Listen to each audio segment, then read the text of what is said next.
আজকে আমাদের আলোচনার বিষয় স্থির তড়িতের খুবই ইম্পর্টেন্ট একটা পার্ট, তড়িৎ বলের উপরিপাতন নীতি। এর আগের ক্লাস আমরা দেখছিলাম তড়িৎ বল কিভাবে বের করা লাগে। আজকে আমরা দেখব তড়িৎ বলের উপরিপাতন নীতির কনসেপ্ট। তো তড়িৎ বলের উপরিপাতন নীতিটা হচ্ছে, যখন অনেকগুলা চার্জ এক জায়গার মধ্যে থাকবে তখন আমরা যে কোনো দুইটা চার্জের মধ্যে যদি ইন্টারেকশন চিন্তা করি, অর্থাৎ এই দুটা চার্জের মধ্যে একটা চার্জ আরেকটা চার্জকে কত বলে আকর্ষণ বা বিকর্ষণ করবে, এটা যদি আমরা ক্যালকুলেশন করতে যাই, তখন তার আশেপাশে আর যত চার্জ আছে এদের কোনো প্রভাব কিন্তু এই চার্জগুলোর উপরে কাজ করবে না।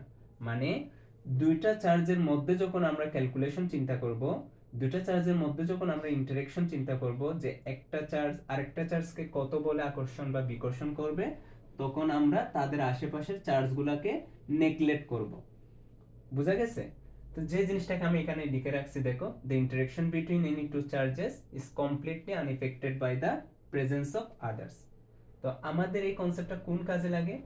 যেমন মনে করো আমি এখানে 6টা চার্জ নিছি, যাদেরকে বলতেছি সোর্স চার্জ, আর আমার এখানে আরেকটা চার্জ আছে যেটা হচ্ছে টেস্ট চার্জ। আর সোর্স চার্জ কাকে বলে? যারা তড়িৎ ক্ষেত্র সৃষ্টি করতে পারে। তার মানে এখানে প্রত্যেকটা চার্জ এখানে তড়িৎ ক্ষেত্র সৃষ্টি করবে। আর আমি টেস্ট চার্জটাকে যদি এই তড়িৎ ক্ষেত্রে আনতে যাই, তাহলে এই চার্জগুলার একটা রেজাল্টেন্ট প্রভাব কিন্তু এটার উপরে পড়বে, তাই না? তা এখন আমাকে যদি বলা হয় কিউ চার্জের উপরে মোট তড়িৎ বল কত, সেটা যখন আমি বের করতে যাব, তখন আমি এইভাবে চিন্তা করব যে কিউ চার্জের উপরে কিউ ওয়ানের যে প্রভাব, এটাকে আমি এফ ওয়ান দিয়ে চিন্তা করলাম। কিউ টু এর যে ইফেক্ট এর উপরে থাকবে সেটাকে চিন্তা করব এফ টু। একইভাবে কিউ থ্রি এর জন্য এফ থ্রি। এরকম যদি এন সংখ্যক চার্জ এখানে থাকে, তখন কিউ চার্জের উপরে এন সংখ্যক তড়িৎ বল কাজ করবে। তোমরা একটা জিনিস খেয়াল করো, আমি যখন কিউ এবং কিউ ওয়ান এর মধ্যে তড়িৎ বল হিসাব করতেছি, তখন কিন্তু এইগুলাকে আমরা আমাদের বিবেচনায় আনি নাই। একইভাবে যখন কিউ টু এবং কিউ এর মধ্যে চিন্তা করতেছি, তখন কিন্তু এর আশেপাশে অন্যান্য যে চার্জগুলো আছে এই চার্জগুলো নিয়ে আমরা মাথা ব্যথা করতেছি না।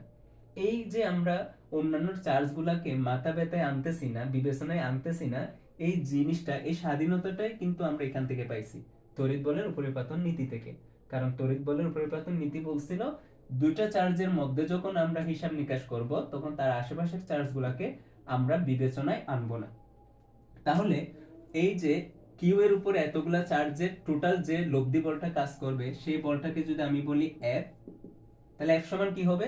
এখানে যতগুলা বল আমরা পাবো প্রত্যেকটা বলের ভেক্টর যোগফল, F one, F two, F three, এরকম। এখানে যদি এন সংখ্যক চার্জ থাকতো, আমরা এন সংখ্যক বল এখানে পাইতাম এবং সবগুলার ভেক্টর যোগ করতাম। এই জিনিসটাই হচ্ছে তড়িৎ বলের উপরিপাতন নীতি। তাহলে এই কনসেপ্ট কাজে লাগিয়ে আমাদের যদি অনেকগুলা চার্জ দিয়েও তড়িৎ বল বের করতে বলে, তাহলে আমাদের কোনো সমস্যা হবে না। আমরা সবসময় দুইটা দুইটা চার্জের মধ্যে তড়িৎ বল বের করে তাদের ভেক্টর যোগটা বের করব।